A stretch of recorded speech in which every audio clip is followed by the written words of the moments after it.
എത്രയല്ല പഠിക്കുന്നത്? ഒന്നിലാണോ പഠിക്കുന്നത്? സന്തോഷമുണ്ടോ സ്കൂൾ കൊണ്ട് തുറന്നപ്പോ?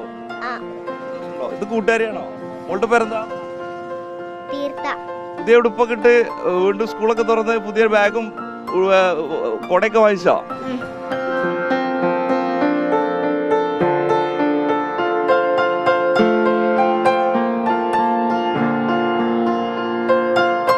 പാട്ട് പാടാറിയോ? മോള് പാട്ട് പാടുവോ? മോളുടെ പേരെന്താ? കഥ പറയോ?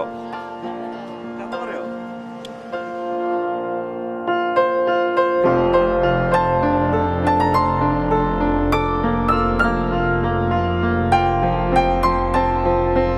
എത്രയിലാ പഠിക്കുന്നത്? മൂന്നിലാണോ പഠിക്കുന്നത്? ഇനി മൂന്നിലോട്ടാണല്ലേ? എല്ലാരും എത്തിയോ? കൂട്ടുകാരൊക്കെ എത്തിയോ? ഇവരൊക്കെയാണ് കൂട്ടുകാരല്ലേ? മോളൊരു പാട്ട് പാടും, ചെറിയൊരു പാട്ട്. ഏതൊരു പാട്ട് പാടിക്കോ? പാട്.